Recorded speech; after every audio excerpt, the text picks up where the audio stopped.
नमस्कार दोस्तों, मैं ज्ञान सर। स्वागत है आपके YouTube चैनल ज्ञान सर पर। मैं विश्वास करियर कोचिंग सेंटर कोरिया से आप लोगों को बहुत ही अच्छा चैप्टर जो कि हिंदी व्याकरण के बारे में बताऊंगा।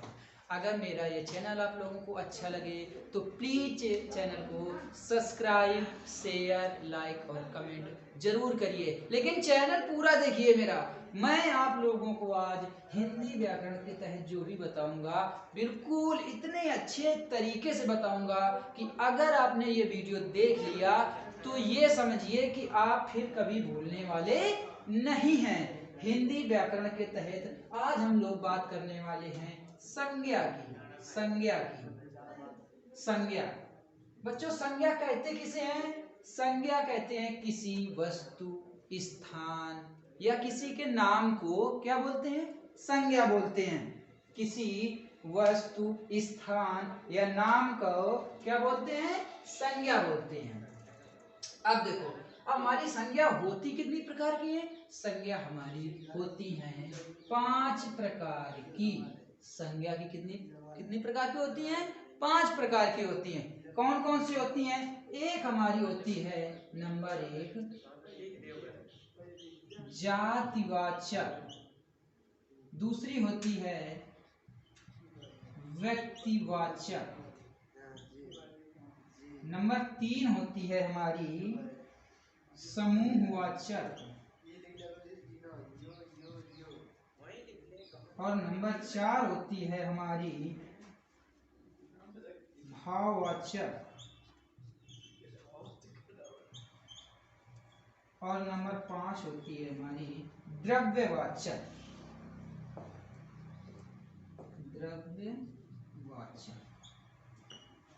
तो संज्ञा हमारी कितनी होती है? 5 प्रकार की होती है। अब इसी के तहत क्वेश्चन पूछा जाता है कि ये बताइए कौन सा शब्द हमारा जातिवाचक है, कौन व्यक्तिवाचक है, कौन समूहवाचक है, कौन भाववाचक है और कौन द्रव्यवाचक है। तो आज हम इसी टॉपिक के ऊपर बात करने वाले हैं। आप लोगों को इतने अच्छे तरीके से इसको बताएंगे कि आज के बाद आप लोगों को संज्ञा के तहत आने वाले कोई भी क्वेश्चन गलत नहीं होंगे। अब देखो, हम लोग बात करते हैं क्या? सब हम बात करते हैं हम लोग जातिवाचक। जातिवाचक में क्या होता है? जिस किसी संज्ञा शब्दों से किसी एक ही प्रकार के वस्तु, स्थान का वर्णन हो रहा हो। मतलब क्या है? किसी की जाति बताई जा रही हो। और जाति बच्चों क्या होती है? जात तो सभी होती हैं, बहुत सारी होती हैं। तो क्या होगा? जैसे अगर कह दिया जाए किसी की जात ले ली जाती है। क्या जात ले ली जाती है? जैसे कह दिया जाए पर्वत, तो पर्वत तो बेटा अनेक प्रकार के होते हैं। नदियां तो अनेक प्रकार की होती हैं। अध्यापक, ये भी अनेक प्रकार के होते हैं। कोई हिंदी पढ़ाता है, कोई अंग्रेजी पढ़ाता है, कोई मैथ पढ़ाता है। ठीक, तो होता क्या है? तो हमारा जो जातिवाचक संज्ञा होगी उसमें अनेक वस्तुओं या स्थान का वर्णन किया गया होगा। स्थान का वर्णन किया गया हो। जैसे अगर आपसे कहा जाए पर्वत, तो पर्वत बताइए क्या है? जातिवाचक है, क्योंकि पर्वत की अनेक प्रकार की जातियां हैं। नदी एक नहीं है, बहुत सी हैं। अध्यापक एक नहीं है, बहुत से। जहां पर भी आपको अनेकता का बोध हो जाए वहां पे क्या होगा? जातिवाचक होगी। अब हम लोग बात करते हैं व्यक्तिवाचक की। व्यक्तिवाचक में क्या होता है? व्यक्तिवाचक में होता क्या है? जिन संज्ञा शब्दों से किसी एक ही वस्तु, किसी संज्ञा शब्दों में किसी एक ही वस्तु का वर्णन किया गया हो, एक ही स्थान का वर्णन किया गया हो, एक ही व्यक्ति को बताया गया हो, तो क्या होगा? वहां पे व्यक्तिवाचक होगा। देखो, जातिवाचक में क्या था? इसमें अनेकता का बोध होगा, लेकिन इसमें व्यक्तिवाचक में व्यक्ति केवल एक ही रहेगा। जैसे अगर पर्वत है तो पर्वत में क्या होगा? हमारा अरावली पर्वत होता है, हिमालय पर्वत होता है। इसका नदियों में आ जाता है हमारे से गंगा, यमुना। इसके बाद अध्यापक में आ जाए कोई मैथ का टीचर, हिंदी का टीचर,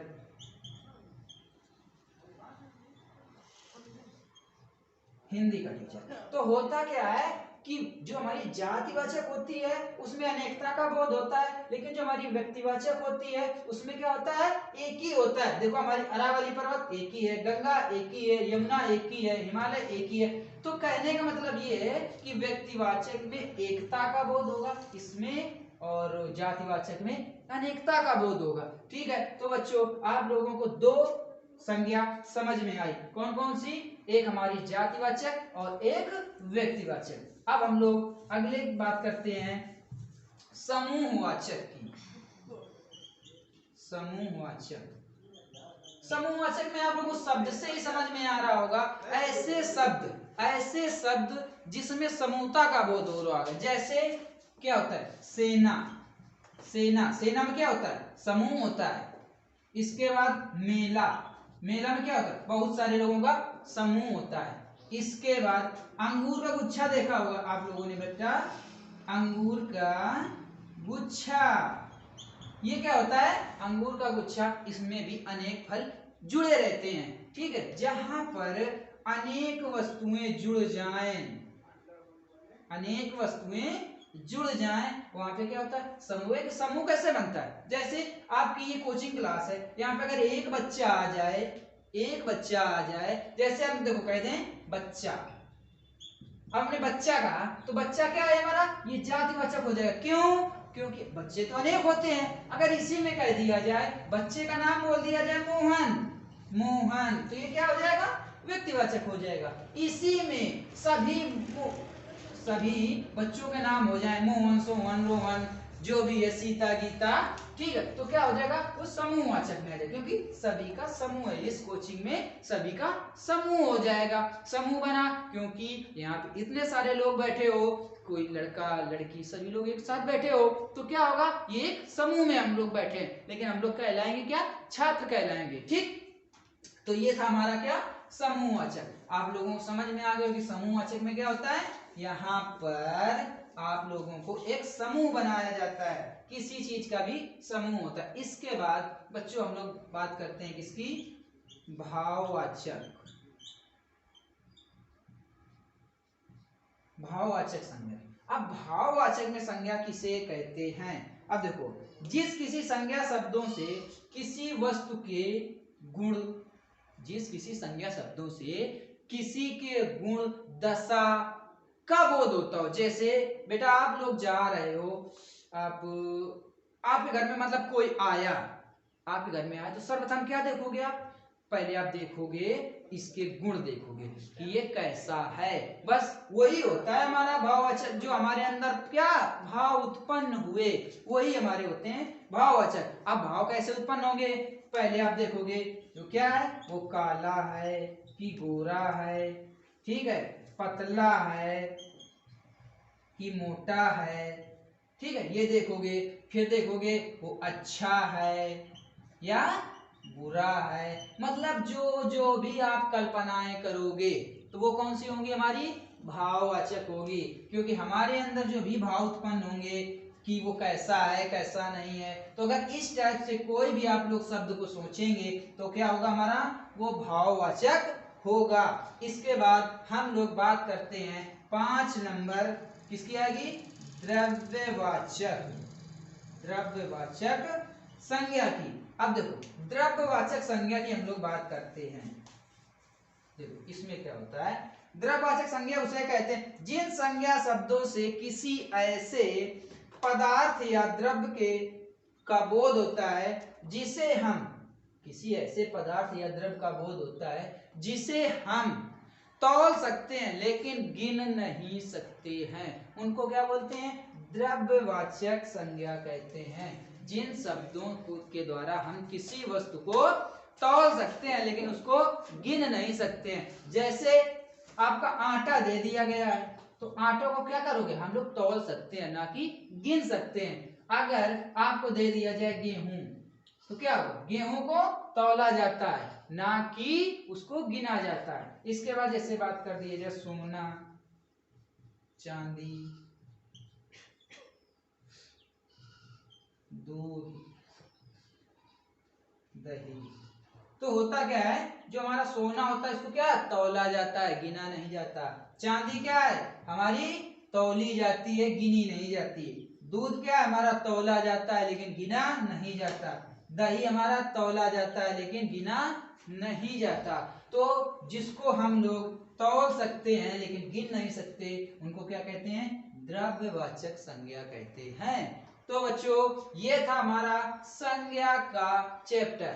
अगर आप लोगों बच्चों ये समझ में आया हो तो हमारे चैनल को सब्सक्राइब जरूर करिए और बेल आइकन को जरूर दबा दीजिए, क्योंकि बेल आइकन को दबाने से ये होता है जैसे ही मैं अगला वीडियो लेकर के आऊंगा आपको तुरंत उसका नोटिफिकेशन मिलेगा, जिससे कि मैंने किस टॉपिक पे वीडियो बनाया है ये आपको तुरंत जानकारी मिलेगी। इसके बाद बच्चों हम लोग एक बार इसको तुरंत रिवीजन करते हैं। देखो करते हमने क्या बताया था, जातिवाचक संज्ञा। जातिवाचक संज्ञा क्या थी, अनेक वस्तुओं का बोध हो रहा हो, अनेकता का बोध हो रहा होगा तो क्या होगा, जातिवाचक होगी। जब सिंगल की बात कर रहा होगा, एक ही व्यक्ति होगा, एक ही स्थान होगा, एक ही द्रव्य होगा, द्रव्य नहीं एक ही स्थान होगा, एक ही स्थान हो गया हमारा, एक ही पुस्तक हो गई, एक ही पुस्तक, ठीक। मतलब जहां पे एकता का बोध हो, यानी एक की बात की गई होगी तो व्यक्तिवाचक होगा, अनेक की बात की गई हो तो जातिवाचक होगा। जब समूह की बात कर दी जाए, अनेक व्यक्तियों की बात कर दी जाए तो क्या होगा, भाववाचक समूहवाचक होगा। इसके बाद जब भी कभी भाव की बात हो जाए कि आपके अंदर कौन कौन से भाव उत्पन्न हो सकते हैं, काला गोरा मोटा, ठीक, तो ये हमारा भाववाचक था। और द्रव्यवाचक किसे कहते हैं, जिन वस्तुओं को हम तौल सकते हैं लेकिन गिन नहीं सकते उनको बोलते हैं द्रव्यवाचक। तो मेरे बच्चों आपको ये संज्ञा का जो चैप्टर था वो समझ में आ गया होगा। अगर मेरा ये चैप्टर अच्छा लगा तो इसको लाइक करिए, शेयर करिए एवं सब्सक्राइब जरूर कर लीजिए। मैं विश्वास करियर कोचिंग सेंटर कोरिया से, नमस्कार।